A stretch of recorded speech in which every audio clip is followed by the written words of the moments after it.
Para a mesa, Priscila Costa, por favor.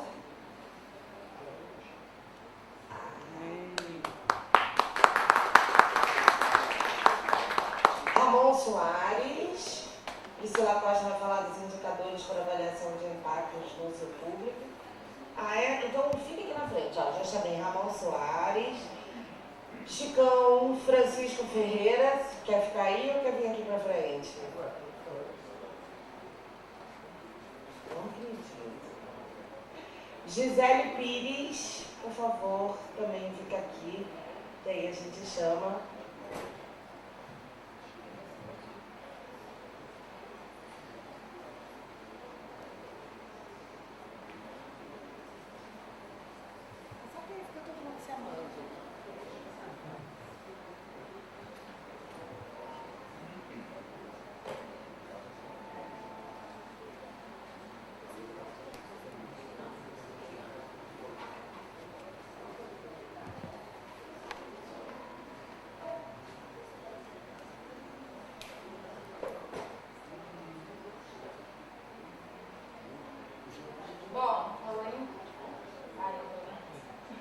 Bom, eu sou a Priscila, eu sou da UERJ, tenho uma bolsa lá de técnica de UERJ, sou pesquisadora de lá. Eu trabalho no grupo de estudos interdisciplinares do ambiente, que é na UERJ e a FPP, de São Gonçalo. Eu também sou mestranda em ecoturismo e conservação na Unirio, e eu sou bióloga da UERJ e também tenho uma faculdade na Cefet. Lá na UGEA, a gente faz alguns trabalhos, principalmente de educação ambiental. E, na verdade, eles surgiram a partir de um trabalho de monitoramento de impacto. Então, a gente via que esse trabalho de monitoramento ele deveria ter algum resultado um pouco mais prático na área de educação, até porque nós estamos inseridos na UERJ. E, principalmente, a gente faz trilha interpretativa. Esse trabalho que eu vou mostrar para vocês, ele é do Poço Verde, da Trilha do Poço Verde. Nós também fazemos esse trabalho na Trilha do Bananal, na Trilha das Andorinhas, lá na Serra da Tiririca. E lá, como resultado desse monitoramento, nós fazemos trilhas interpretativas. Então, nós temos trilhas interpretativas em diversas trilhas do PESET. A gente também tem trilha interpretativa na Ilha Grande e numa APA em São Gonçalo. Aqui, talvez, a gente está estudando fazer uma trilha interpretativa nessa trilha do Poço Verde, já que já é um monitoramento periódico que a gente vem fazendo. Eu tenho 6 minutos, né? Bom, uso público, eu acho que você sabe mais do que muita gente mais. Tem 4. Tem gente aqui que falou muito bem sobre o uso público. O uso público, na verdade, é um processo de visitação, que ele pode ser de forma recreativa, de pesquisa, educação, turismo ecológico. E a gente está inserido em parque. O parque ele é uma categoria mais antiga das unidades de conservação, ele concentra um grande número de visitação. No site do ICMBio está disponível para todo mundo isso, que no Parma somou mais de 10 milhões de pessoas, só no ano passado. Então, é uma unidade de conservação que tem esse viés de uso público muito forte. Então, esse trabalho ele vem para mesmo avaliar esse uso público e fazer da melhor forma possível o manejo dessa visitação. Bom, as trilhas em parques, né, elas são, na verdade, como instrumentos de manejo nas áreas. E esse manejo ele pode ser por monitoramento e avaliação de trilhas. Ele pode ser, por um lado, uma interferência do homem, um lado um pouco mais conservacionista vai dizer que abrir trilhas é uma interferência muito grande na área, mas, ao mesmo tempo, ele pode restringir essa interferência a um caminho único. Então, tem esses dois viés. Bom, manejo de uso público por monitoramento e avaliação de trilhas através de indicadores de impactos. Esse é o trabalho que a gente desenvolve lá. Essa é a trilha do Poço Verde. A trilha do Poço Verde ela tem 600 metros mais ou menos de trilha e ela fica lá na sede de Guapimirim. Em verde está a trilha, ela é bem curta e fácil de se fazer e termina e deságua no Poço Verde, que é uma cachoeira belíssima para quem não conhece. Bom, a forma que a gente faz essa avaliação é com monitoramento participativo. Eu estou incluída na UERJ, mas o coordenador dessa bolsa, que é o professor Douglas Pimentel, ele é professor da UERJ e da UF. Então, para fazer essa avaliação, a gente leva turmas da UERJ e da UF junto com a gente. Então, ao mesmo tempo, a gente faz um trabalho de extensão e educação e um trabalho propriamente dito de avaliação de impacto. Esses dados coletados, eles foram feitos desde 2009, então essa pesquisa ela vem desde 2009. Eu entrei no GE em 2015, mas essa pesquisa ela já vem tem um tempo, e até 2018, que foi semana retrasada que eu fiz essa nova avaliação. Essa turma foi de 2018, que a gente veio tem 2 semanas. Ao todo foram 14 incursões a campo. Vocês podem ver, até no resumo, acho que eu mandei que a gente faz semestralmente, mas na verdade não é semestralmente porque nós vivemos uma situação de educação e pesquisa em que não se tem muitas bolsas são cortadas, enfim. E ainda mais na UERJ, que é onde eu estudo, todo mundo viu e sabe da dificuldade. Então tiveram alguns anos, principalmente em 2016, em que não teve campo. A gente não teve como sair da universidade. Tá. Meu Deus. Tá, então, esses indicadores que a gente usa de avaliação, a gente usa a largura total, largura da trilha, largura do solo exposto, área da seção transversal, que é para medir a altura dessa trilha, profundidade, intenção de erosão, intensidade de erosão, inclinação, grau de compactação e fatores depreciativos, que seria o nicho que a gente usa. Esse é o nosso... isso é adaptado, que a gente fez, avaliação de trilha de formulário, que a gente usa em campo. Então a gente mede ali que é difícil de ler, é isso que eu marquei. Largura total, largura da trilha, largura do solo exposto, área da seção transversal, grau de compactação no centro, na direita e na esquerda, a inclinação perpendicular ou paralela e umidade, erosão, número de rochas expostas e número de árvores com raízes expostas. Isso tudo para avaliar a erosão. Só para mostrar um pouco melhor, a gente faz um transect na trilha.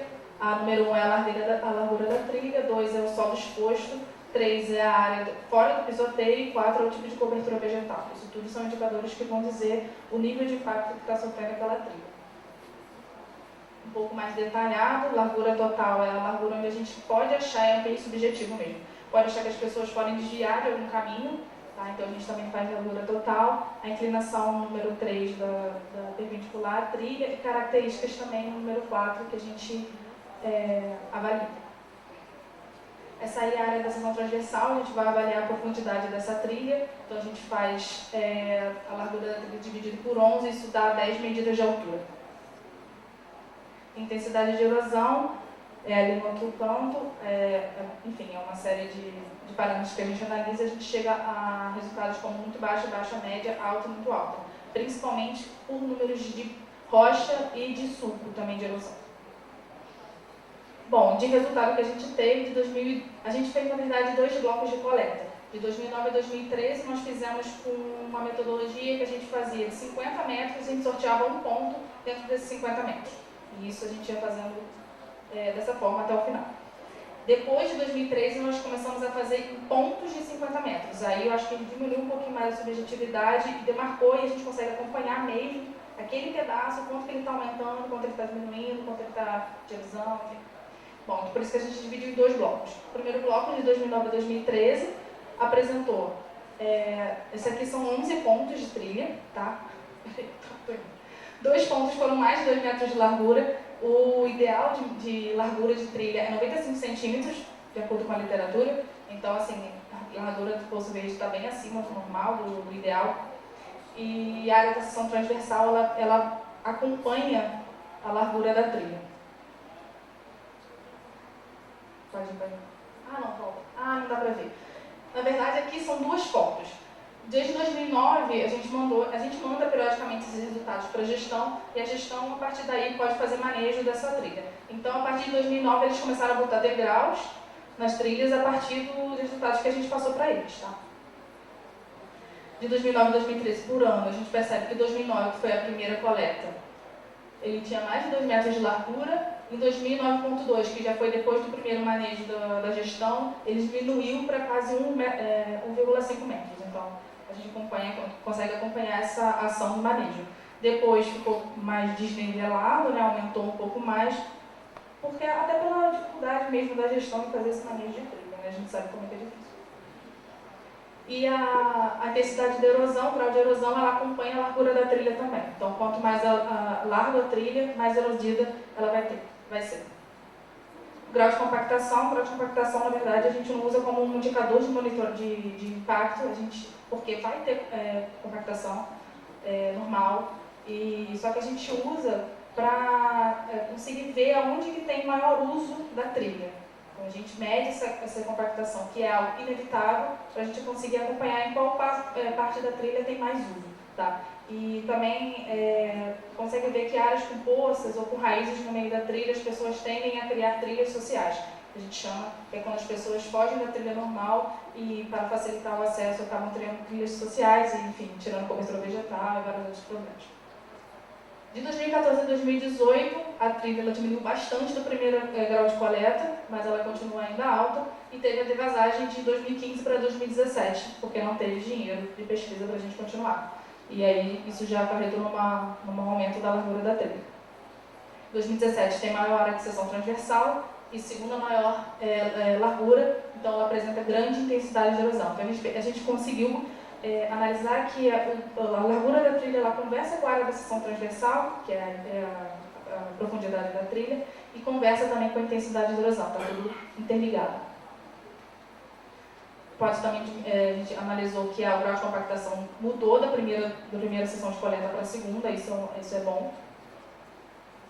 E no total da trilha do Poço Verde, começamos com 2,40 de trilha, de largura de trilha, terminamos com 1,80. Não é o ideal, mas a gente já consegue observar que ações de manejo elas fizeram diferença ao longo desses anos. E são coletas periódicas que podem dar um pouco mais de resultado para a gente. Eu só marquei. Não, pode falar. Bom, enfim, foi na correria, mas...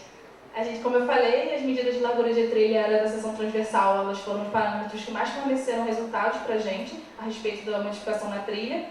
E a observação das respostas frente ao manejo também teve uma resposta significativa. E essa periodicidade de banco de dados, ele traz um grande resultado de monitoramento do uso do solo. Tá? E para muitos alunos, essa atividade ela significou o primeiro contato, principalmente com o Parnaso. Então, essa conversa entre universidade e unidade de conservação, ela é crucial assim, para a gente continuar fazendo o nosso trabalho de educação ambiental e, quem sabe, implementar uma trilha interpretativa, que é um dos resultados que a gente quer fazer com esses dados que a gente coleta durante muito tempo. E é isso. Se vocês quiserem saber mais, que eu falei muito rápido, a gente tem uma página no Facebook do Grupo de Estudos Interdisciplinares, mas vocês podem mandar e-mail, enfim. Obrigada.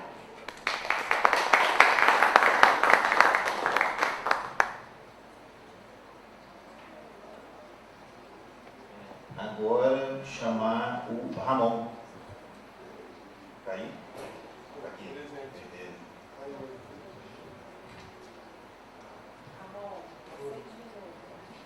Beleza. Eu vou tentar ser rápido. Boa noite.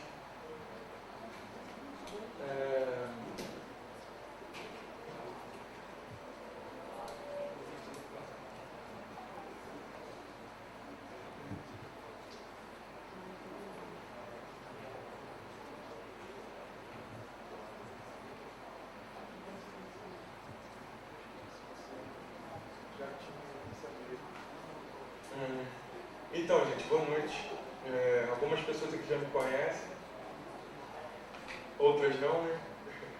Eu me chamo Ramon, sou conterrâneo do amigo ali, moro em Magé, mais especificamente em Pau Grande. E, na verdade, eu não preparei nada para hoje, né? Foi até difícil chegar aqui, eu quase não venho. O Julião estava aí nessa conversa comigo, eu vim direto do trabalho para cá. Mas eu vou tentar resumir mais ou menos o que a gente tem feito lá, né? Lá na área de mais detalhes, por favor. Então, uma coisa que costumam perguntar muito para nós é: a qualidade está uma maravilha. Não, mas é nossa, o problema é nada, gente, ficou ruim. Mas perguntam muito é por que a gente começou o coletivo, que começou em 2015, como está ali, e qual foi a intenção da gente, o que a gente queria fazer, né? Quais são os nossos objetivos como comunidade, né? Porque todos são moradores de lá. Então, eu como morador do interior vou aproveitar que eu não preparei nada para contar uma história que eu acho que explica exatamente o que a gente é, o que a gente se tornou desde 2015 para cá, né? Eu tive um problema sério com drogas em 2000, na verdade, durante 8 anos, e isso durou até 2013. E nesse processo de libertação, né, não estou falando isso com uma conotação religiosa, mas digo de conseguir me livrar disso, eu tive um processo muito dentro da natureza com os meus amigos. Então, em resumo, foi praticamente isso. Eu me curei, não, claro, só fazendo trilha, mas foi um processo que demorou 3 ou 4 anos para acontecer. E com isso, eu passei a frequentar a mata praticamente todo dia. Eu faço isso até hoje, desde 2013.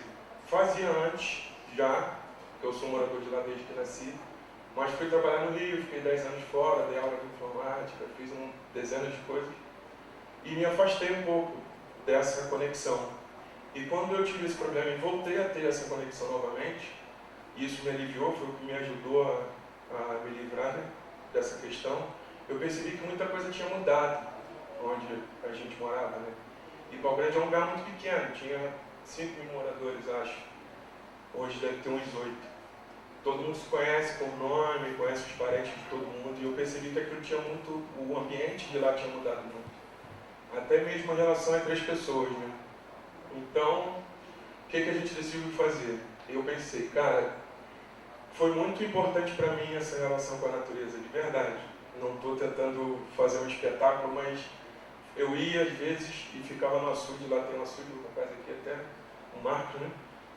Falou que ele fica exatamente na área limite do parque, esse açude. Então, às vezes eu ia para lá e ficava meia hora, era o suficiente para eu me aliviar. Então, eu senti essa necessidade de, eu precisava mostrar isso para as pessoas. Né? E como? Porque não precisa necessariamente você ter passado por um vício para experimentar isso, né? Mas a desconexão está tão grande com a natureza que a gente precisa encontrar mecanismos para introduzir o ser humano de novo nessa relação, né? Então a gente começou pegamos aí um grupo pequeno, ali tem 6 pessoas, todos eles moram do lado da minha casa. Eu tenho uma cavadeira, a senhorinha que está ali é dona de um horto, ela doou as 60 primeiras mudas que a gente plantou. A maioria das coisas que está ali, não dá para ver, as ferramentas são ferramentas emprestadas, a gente não tem nada até hoje, só tem a cavadeira, não tem nem mais o carrinho. Então a gente começou assim, pedindo as pessoas para participar. A gente, como tem a facilidade de morar no interior, aí você tem o contato mais próximo, né? Você conhece todo mundo pelo nome, então fica fácil. Você vai no vizinho, pô, tá de bobeira, vamos cantar uma música. E isso a gente continuou fazendo. E isso acabou conquistando também o resto dos moradores que não participavam antes do coletivo. E quando a gente fala em objetivo, pode pular. Lá a gente tenta falar em objetivo, né? Perguntam muito pra gente aonde a gente quer chegar, o que a gente vai fazer com tudo. E é realmente esse que a gente conquistou até hoje, vem conquistando, né? Que é fazer uma conexão entre o ser humano, a pessoa que está lá dentro, que às vezes nem participa de uma atividade de educação ambiental ou de sustentabilidade, mas ela não precisa estar realmente presente no coletivo ou em alguma atividade aqui para fazer parte disso. Dentro de casa mesmo você faz, em relação ao consumo, a como você descarta seu lixo, enfim. Mas para a gente chegar nesse ponto é difícil, né? Você falar com a pessoa, você precisa pensar onde você vai jogar a pilha, a bateria e tal, com tanta correria, a pessoa, é difícil ela entender isso. Então a gente encontrou esse meio de envolver a comunidade na reformulação do bairro. Essa foi a forma que a gente encontrou de abrir os olhos deles para outras coisas também mais importantes dentro do meio ambiente. Então, esse é um dos açudes que tem lá. A gente tem essa vertente também de tentar proteger essa área. São 3 açudes em Pau Grande, tem um manancial bem grande. Os 3 estão contaminados e a água é usada pela população. Por favor. Então, nossos valores, a gente sempre disse, sempre pregou, né, a sustentabilidade, a responsabilidade social e principalmente a colaboração. Você vê que esse aqui foi o primeiro dia de plantio, em 2015. Deviam ter aí, participaram acho que 40, 50 pessoas. Hoje somos eu mais um rapaz só, mas a gente já esperava por isso também. E é um pouco disso, gente. Se eu for falar mais aqui, Ela já me deu um finalzinho. Mas é isso. Valeu. Boa noite. Obrigado, Ramon. Agora é o Chicão, Francisco Pontes, de Miranda Ferreira.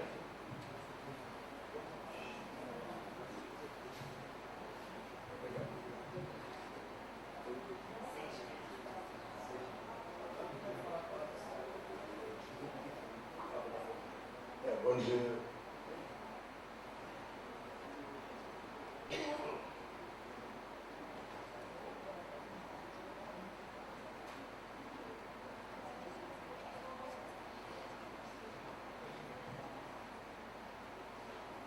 Eu vou falar sobre um texto que eu terminei uns 15 dias atrás e estou querendo publicar assim que possível.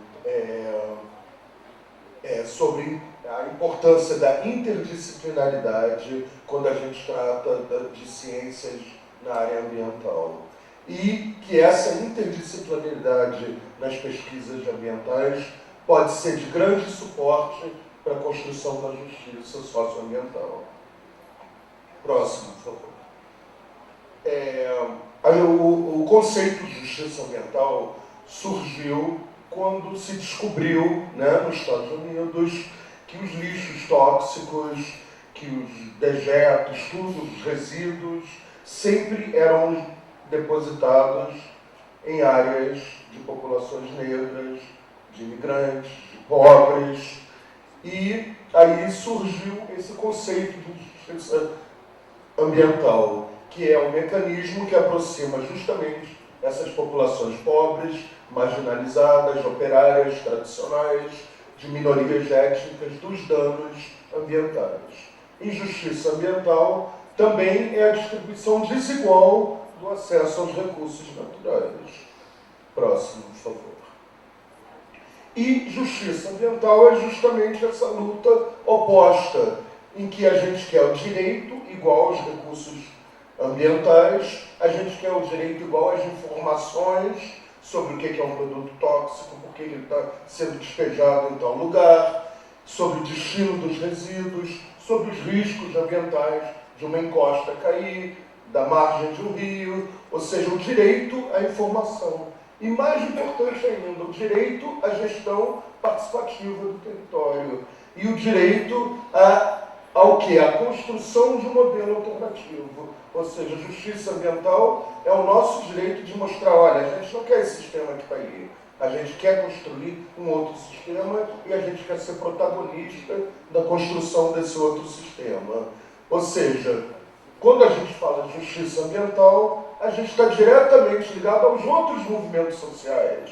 Todos os movimentos sociais tradicionais, das populações tradicionais, dos indígenas, dos negros, todos eles estão ligados à questão territorial automaticamente e por isso são ambientais.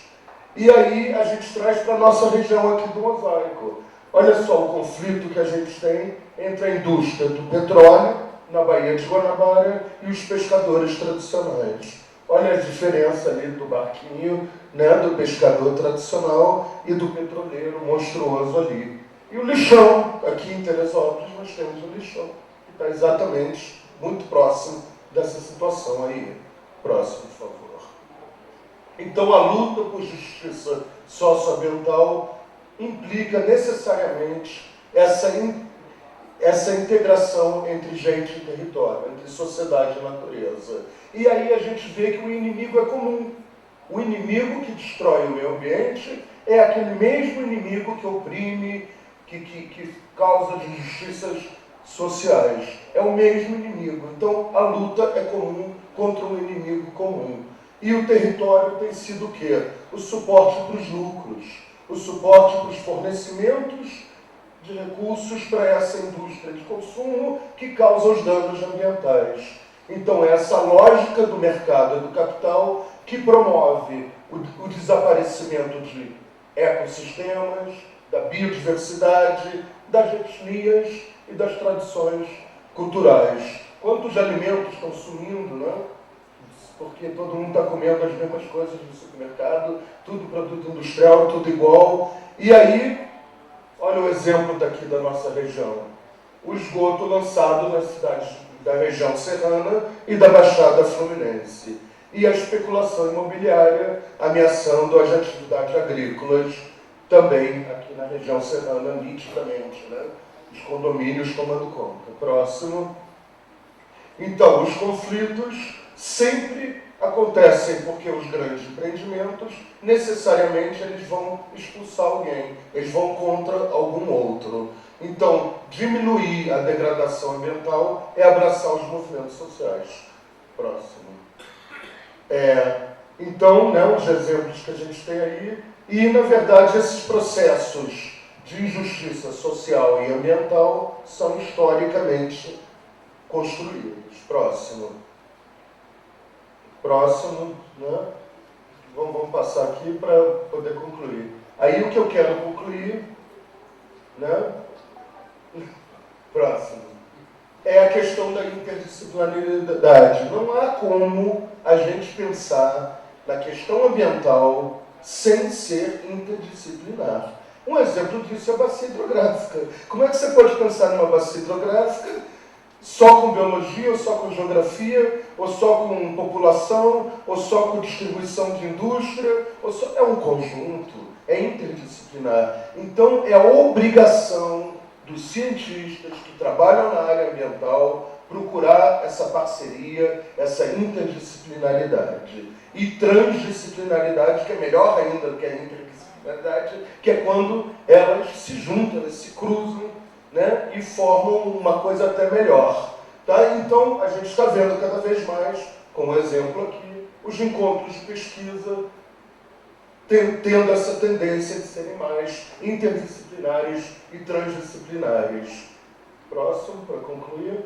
E aí, a grande conclusão que eu quero, a grande mensagem que eu quero ter aqui é que a gente precisa dessa discussão epistemológica na ciência, essa discussão nas instituições de pesquisa, ensino e extensão, para formar essa interdisciplinaridade e esse compromisso necessário, obrigatório, dos cientistas que trabalham na área ambiental com a justiça social.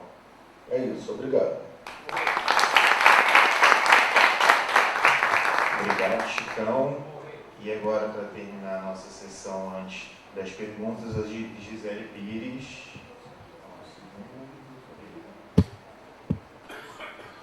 Gisele, eu fiquei até o final, tá vendo? Só para te ver. Obrigada.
Só um minutinho que deu um probleminha técnico aqui no arquivo. Ela vai pegar ali.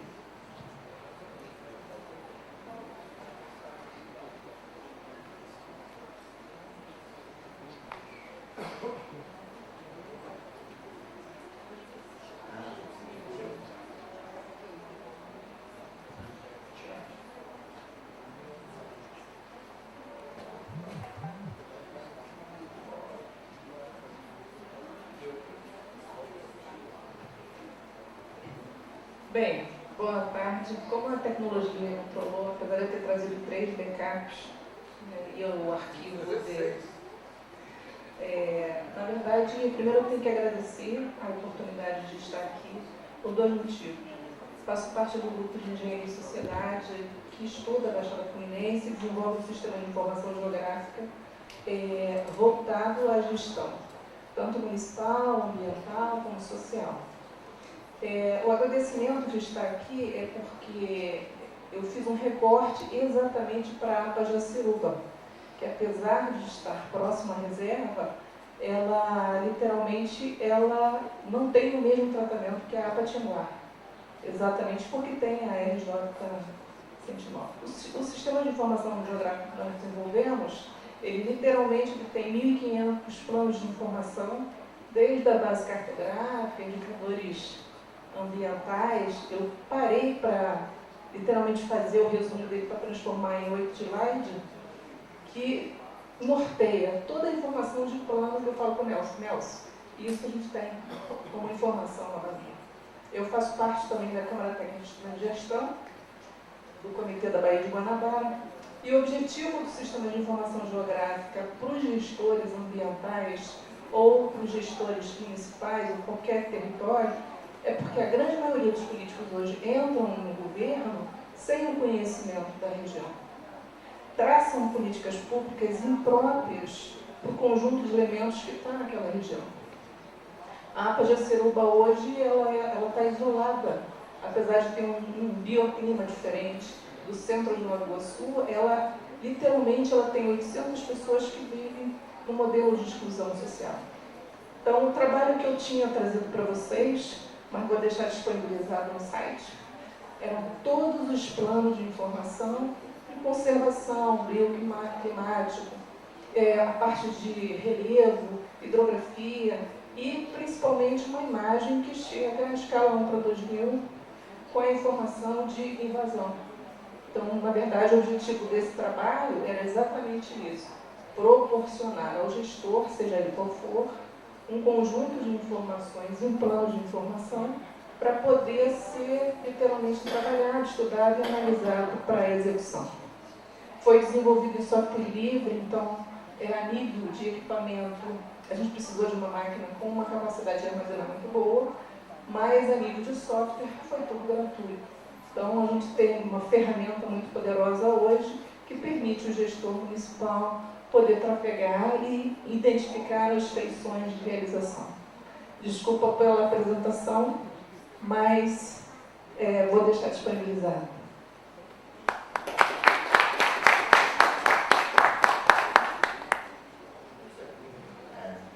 Às vezes a tecnologia faz isso. Mas obrigado, Gisele. Então, eu queria chamar a Gisele para a mesa, Francisco, o Ramon e a Priscila, para a gente poder fazer perguntas para eles. A Priscila ainda está por aí? Ah, sim. Então, convidar vocês à mesa. Fique à vontade. Pode ir. E aí a gente abre para as perguntas. Alguém quer? Um ali, 2.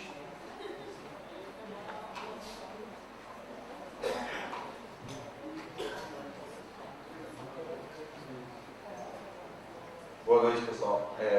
Meu nome é Rafael. Eu vou direcionar aqui um pouquinho de uma ideia, né, de uma pergunta para a Priscila em relação ao impacto das trilhas que o estudo que ela fez aqui nas áreas do Parque Nacional e como que ela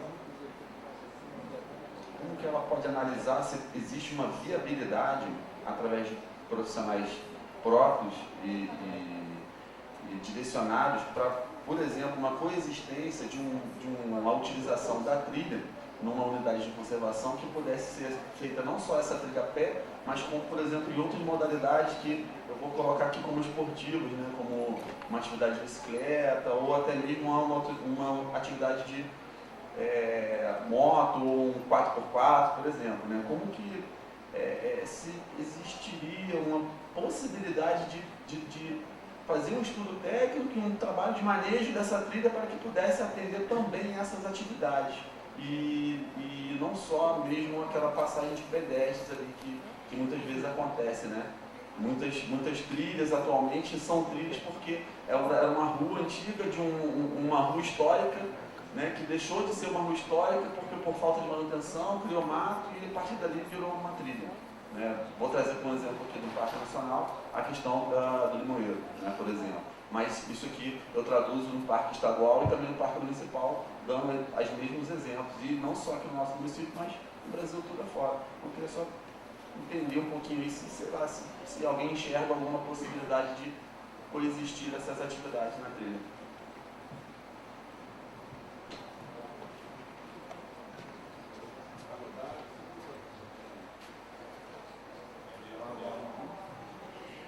Eu queria fazer eu queria que o Ramon falasse um pouco, assim, eu acho que faltou, talvez, você dizer pra gente os resultados que estão acontecendo lá em Pau Grande.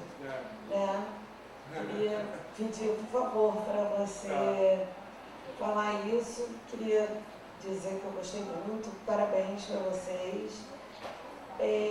Chico, que bom que você está aqui hoje, né? Porque eu senti falta dessa fala hoje em outro momento, mesmo a gente estando discutindo coleções, enfim, acho que a gente precisava ter pontuado mais isso de manhã. E eu queria perguntar para a Priscila se esse projeto, eu achava que vocês tinham uma autorização de atividade didática. É atividade didática? A minha de extensão, tá, mas é uma... Não é isso não, porque para mim o monitoramento participativo não é uma atividade de extensão como vocês estão fazendo isso, enfim. Mas aí eu acho que a gente pode discutir em outro momento. Mas eu queria fazer uma sugestão de vocês fazerem isso virar um projeto de pesquisa. Porque é muito diferente os alunos virem coletar, e você falou muito de subjetividade de dados, e eu queria saber como é que vocês fazem para fazer com que a gente tem, né, Ritinha, quantos anos de água de bromélia que tem coletado aqui? Isso, mas não, a gente não pode, a gente queria muito usar esses dados, mas não pode porque tem uma padronização, porque são equipes diferentes, são pessoas diferentes, né? Então eu queria que você falasse um pouco disso e queria mesmo sugerir que isso virasse um projeto de pesquisa, porque é muito legal, né? Bom, uma coisa interessante que a riqueza, né, que a gente vai vendo, todo tempo que a gente está aqui, a gente está vendo cada olhar diferenciado e cada olhar trazendo contribuições magníficas. Eu digo para você o seguinte, você já disse um resultado para mim maravilhoso. Pode ter outro, mas o seu para mim já é maravilhoso. E espero que ele sirva de exemplo para muitos outros, né? Porque situações para nos levar a sair do caminho são inúmeras, né, meu irmão?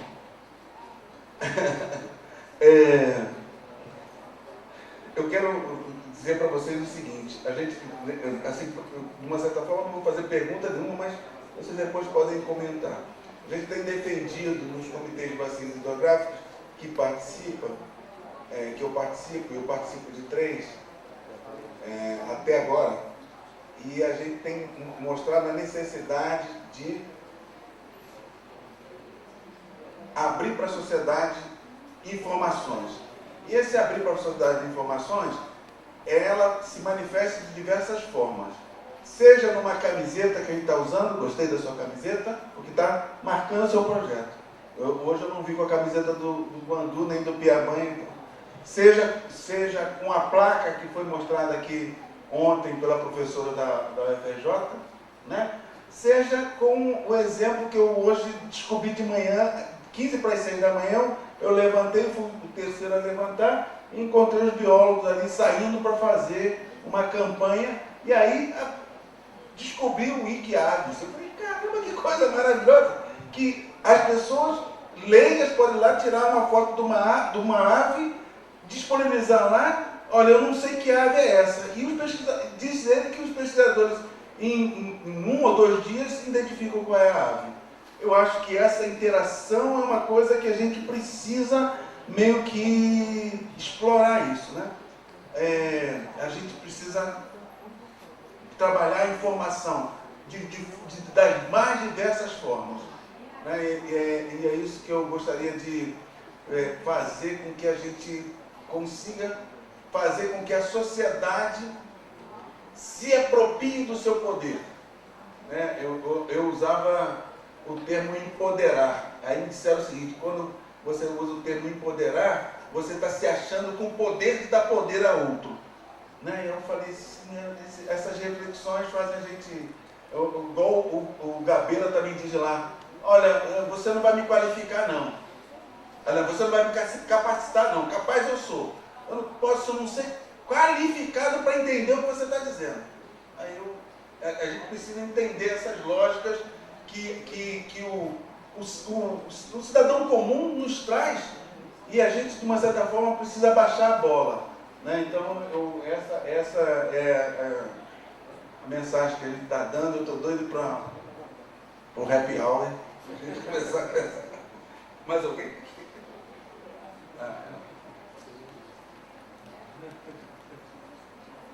Isso vai ter um forró lá, né? Boa tarde. Pergunta para o Ramon. Queria saber se vocês têm, como que é feita a seleção de vocês das áreas que vocês plantam, quantas mudas vocês já plantaram, se vocês têm isso mais ou menos, se vocês ainda estão conseguindo mudas, se tem algum viveiro que está fornecendo para vocês, e se vocês têm algum acompanhamento técnico, ou se é parte do coletivo mesmo. Pode responder? Mais alguém? Eu posso dizer?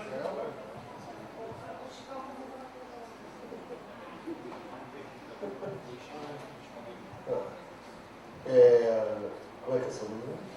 Gisele. Quando eu trabalhei no Mosaico, a gente fez trabalho de campo em todas as unidades de conservação do Mosaico, e eu fiquei um bom tempo lá na APA Jaceruba. E uma das coisas que a gente tentou conquistar para a APA Jaceruba é que aquela velha estação de trem, linda, né, fosse transformada em um centro cultural, em um centro de trabalho para a própria APA. Houve algum avanço nisso? Que essa luta começou com a gente.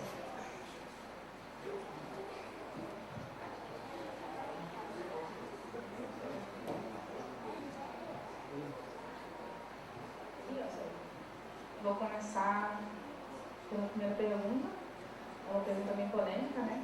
Bom, a gente primeiro está falando de Parque Nacional, que é a categoria de uso indireto, então você tem um pouco mais de restrição, apesar do Parque Nacional ter grande número de visitação. É uma categoria um pouco mais restrita a diversas atividades, principalmente atividades de alto impacto, como motocicleta, corrida, carro. Eu já estive na Canastra, lá se pode, mas é porque na Canastra é uma extensão absurda, em que são grandes áreas que conseguem passar carro e que, sem isso, a visitação lá seria inviável, por ser grandes deslocamentos mesmo, para principais áreas como cachoeiras, enfim. Mas ela tem grande estudo de impacto sobre isso. E aí é um outro estudo de impacto diferente desse que eu apresentei aqui. Estou apresentando aqui é impacto de pisoteio, que é um impacto um pouco mais in loco e um pouco bastante menor do que impactos como que você colocou. Outra questão também um pouco mais polêmica é em que locais em que a trilha já existia e aí a mata cresceu e a gente está falando de trilhas um pouco consolidadas, históricas. E aí a gente vai para uma vertente que é de conflito ambiental. Então você cria, na verdade, também uma outra história, uma outra vertente de estudo que é de conflito com a comunidade local, que talvez possa achar que alguma atividade que você esteja fazendo de proibição seja uma uma autoritária demais, enfim, aí entra em uma longa conversa sobre populações tradicionais e conflito de território, que eu acho que eu não sou tão capacitada para conversar sobre, mas enfim, a gente está falando de um parque nacional em que o uso é indireto, é um pouco mais restrito, em que algumas exceções são por causa de grandes deslocamentos de grandes áreas, mas não é o caso do Parque Nacional da Serra dos Ovos. A outra pergunta foi da Deli sobre projetos de extensão. A gente tem projetos de extensão, nós temos 2 bolsistas de extensão, nós temos uma bolsa de iniciação científica, que é para avaliação de impacto de uso público em parques, que aí ela atua aqui junto comigo. Eu até botei o nome dela no pôster, que é a Milena, ela é de geografia, e é uma bolsa de iniciação científica que a gente está querendo começar a fazer essa medição de trilhas através de GPS, através de aplicativos. Então a gente quer meio que comparar esse tanto de dados que a gente tem de forma manual e colocar mesmo o que é para o nosso benefício, que é a tecnologia. Então a gente vai começar a aplicar a tecnologia nessa avaliação de impactos e se enquadra bem numa bolsa de iniciação científica. A outra bolsa também é um projeto de extensão, que é um estágio complementar da UERJ, que também é a avaliação de trilhas, de impacto em trilhas, só que ela é focada no Parque Estadual da Serra da Tiririca, que é um trabalho que a gente já vem fazendo lá também. Então a gente tem 2 projetos de extensão. O terceiro projeto de extensão que eu posso considerar é o meu. Eu tenho uma bolsa eu sou técnica na UERJ, e é uma bolsa de educação ambiental, em que uma das minhas atividades que está lá e eu tenho que prestar contas é essa aqui, de avaliação de impacto. Então tudo que eu estou fazendo aqui eu estou prestando conta para a UERJ e estou recebendo para isso. Então é uma extensão também Então nós temos 3 bolsas de extensão relacionadas a esse projeto. Sobre a subjetividade, é complicado mesmo. A gente usa um nível de significância de 5% estatisticamente. Então, se chama Sperman, eu acho. Se alguém souber, pode me corrigir, mas está no relatório, como você fala direito, mas é isso. E é um nível de significância de 5% na comparação de todos esses dados durante o ano. A gente vai fazer 10 anos ano que vem, né? A gente começou essa pesquisa em 2009. Então, a gente usa a estatística para conseguir aproximar esses dados e diminuir a subjetividade e dar uma resposta um pouco mais certa, que é o que a ciência nos obriga a fazer. É isso. Quem perguntou? Qual foi a primeira pergunta? Foi ela, né? Não, na verdade foi a Bela. A Bela pediu para a gente falar um pouco dos resultados e acaba entrando até no que ela perguntou. Quando a gente começou lá em 2015, a ideia inicial era a gente... toda casa em Pau Grande tinha uma árvore na frente. Então a gente tentou trazer isso de novo, né? Porque isso ia atingir a população que mora lá já há anos e, por consequência, atingiria os parentes e tal. A gente achou que isso seria uma forma boa de começar. Então a gente começou assim, pegamos essas mudas que a dona do horto doou, que inclusive nem são mudas de árvores nativas, são mussaendas, que, se não me engano, são da África do Sul, mas são arbustivas e a gente ia plantar em calçada, onde a fiação ainda é antiga, então ficava de boa. E são arbustos bonitos. Então a gente começou plantando essas 60 mudas lá. E de lá para cá outras coisas foram acontecendo, como a Bela pediu para falar de resultados, né? A gente continuou fazendo plantio nas calçadas. O pessoal às vezes, lá como é interiorzão, né, vai na minha casa, como não consegue falar no telefone, pô, queria uma árvore e tal na frente de casa, não sei o que, e a gente atende quando dá, vai lá, cava o buraco, que é concreto, né?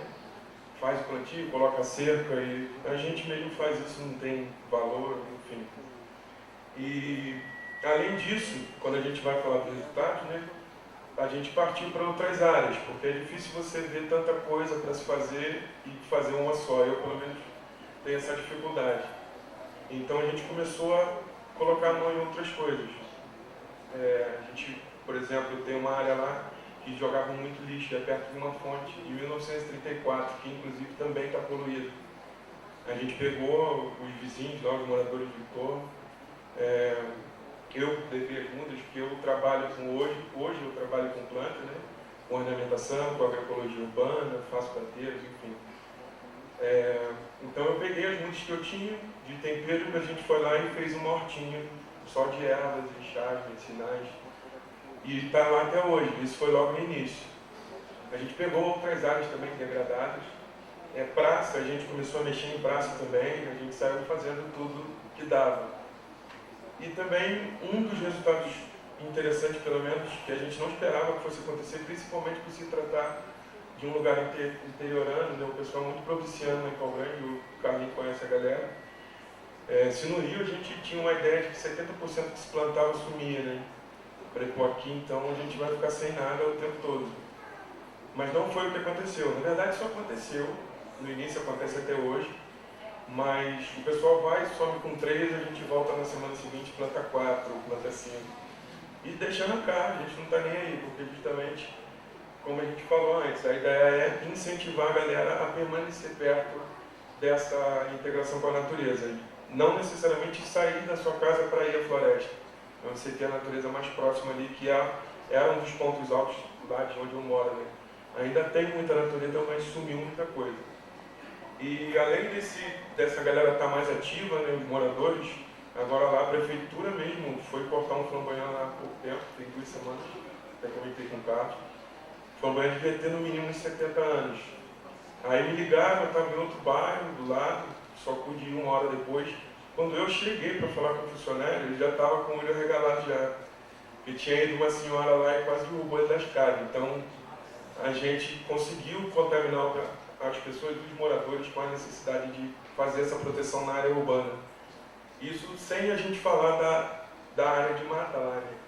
Tem a mata ciliar, que é muito próximo da cidade, tem uma fábrica de refrigerantes que utiliza os 3 açudes que tem lá, o que gera um impacto imenso e a fábrica não tem responsabilidade nenhuma sobre nada. E deixa eu ver mais o que resultados eu posso citar aqui. Uma coisa que eu acho que é meio irrelevante, mas serviu também para conquistar o coração da galera, né? Não adianta todo mundo ver Rede Globo, reclama, mas vê. A gente fez nós participamos de 2 programas em rede nacional e geralmente Magé, quando aparece na televisão, né? Ou é a família Cosolino, que roubou quase tudo que tem lá, ou é outra família que continua roubando. Então o Magé só aparece fazendo vergonha. Isso eu acho que mexeu muito com o pessoal de lá. E as pessoas que participam das atividades que a gente faz lá são pessoas jovens. Eu tenho 37 anos, sou tão jovem assim, né? Mas a maioria tem 20 e poucos. E a galera está mais alternativa, tipo eu assim, tem essa cara estranha, né? Então isso foi o impacto do pessoal. Não é possível que essas pessoas estão fazendo esses canteiros, porque tem... modéstia à parte, tem os canteiros que a gente fez que ficaram unidos. Então, isso é um resultado positivo também, porque acabou conquistando o pessoal a tomar conta daquilo que a gente tinha produzido para todo mundo, né? E respondendo também, de novo, a sua pergunta, você perguntou se a gente tinha alguém que produzia ou que doava, que se continuava doando. Então, com essa ideia de que a gente tem muitas dificuldades lá, além só da área urbana, tem a questão do açude, todas as casas de Pau Grande jogam os seus dejetos no rio, não tem mais nenhum rio despoluído lá, na verdade, nenhuma fonte que a gente bebia desde criança, nenhuma delas está descontada, todas estão contaminadas. Então são vários os problemas e a gente nunca conseguiu se retrair para isso, a gente sempre tentou colocar a mão um pouco onde dava.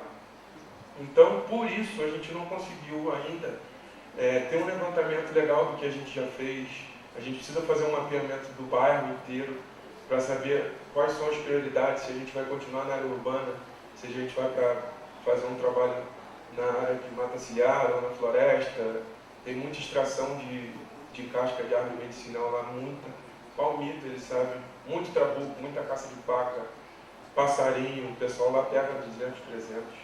Enfim, são vários os problemas. Então, a gente até hoje achou mais interessante, que seria melhor, a gente fazer, a gente agir. Por isso a gente não tem ainda um levantamento preciso de tudo que a gente já fez ou de qual vão ser as próximas ações, né? Mas a gente está para começar 2019 com um MEI, pelo menos, para a gente poder ter algum incentivo, algum patrocínio, talvez, quem sabe, né? Deixa eu ver aqui se eu esqueci alguma coisa.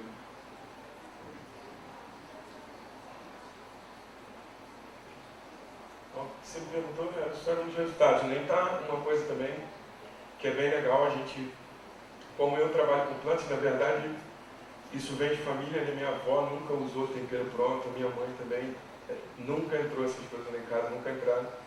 Então eu fui acostumado a ver muito isso dentro da minha casa, né? E fui fazer outras coisas, trabalhar com outras coisas e abandonei.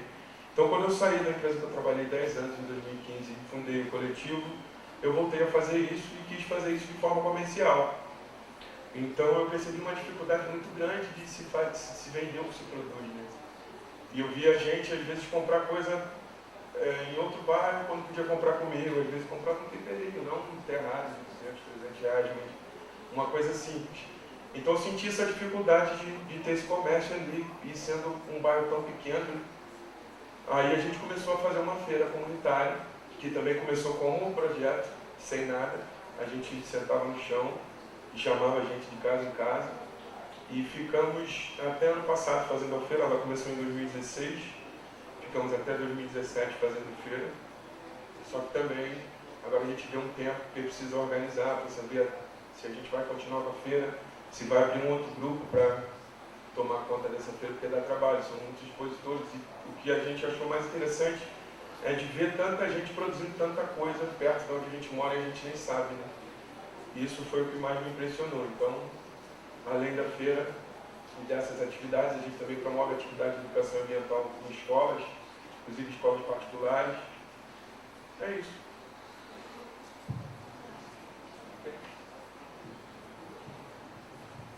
Essa fala sobre a Globo em relação à Baixada Fluminense é muito complicada.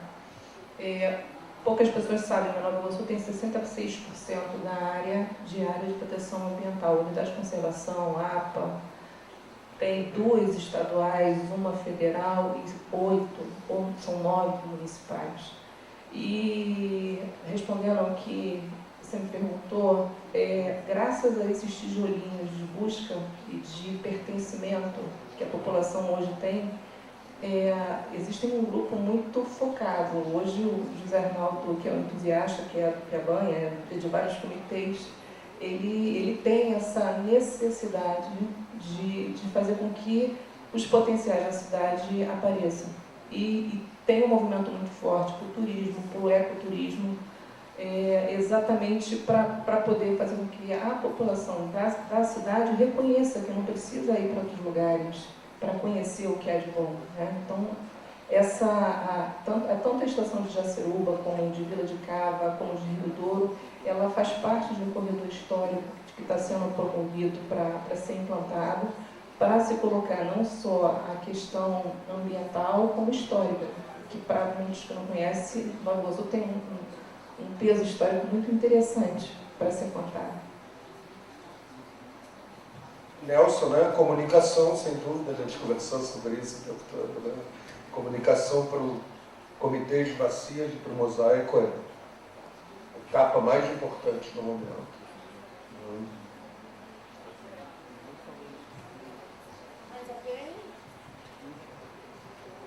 Eu acho que não tem ninguém do uso público do parque, mas queria assim, falar brevemente sobre o fechamento da trilha do Limoeiro, que realmente está muito impactada, né, com essas atividades de como é o nome? Trilha de moto, quadriciclo, tudo. Queria dizer que a gente tem uma trilha em Petrópolis de bike, né, no Castelinho, e queria te convidar para vir para as reuniões do Conselho, porque tem uma Câmara Técnica de Turismo e Montanismo que discute trilhas, né? A Kika estava aqui apresentando. Tem os monitores do parque e tem um setor no parque, né, que é de uso público e que trabalha com isso, né, e que consegue medir impactos também, né? A gente faz esse trabalho no parque. Então, o parque está aberto, venha, converse com as pessoas, venha às reuniões do conselho e joga isso para o conselho. As reuniões agora elas são trimestrais, elas agora são nos meses ímpares, na segunda semana, né? Na segunda quarta-feira teve. Então a próxima agora. Isso. As câmaras técnicas se reúnem com mais frequência, acho que você pode falar com os meninos, com o Pepe, monitores. Mas a próxima reunião é março, vai ser em março. É segunda quarta-feira do mês de março. Agora virou meses ímpares, né? Parabéns, muito obrigada. Convido a todos para a nossa sessão de posters agora.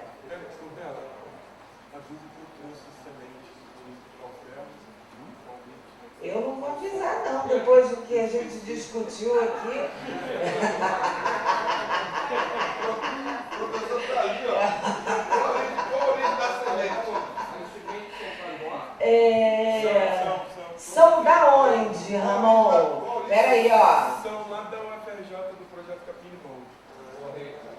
E aí, Eduardo, o que a gente faz? É lá do Capim Limão. Tá certo. Hã? Não, gente, não é para plantar no parque, tá? O Ramon trouxe aí as sementes. Vamos todo mundo para a sessão de posters, que os apresentadores estão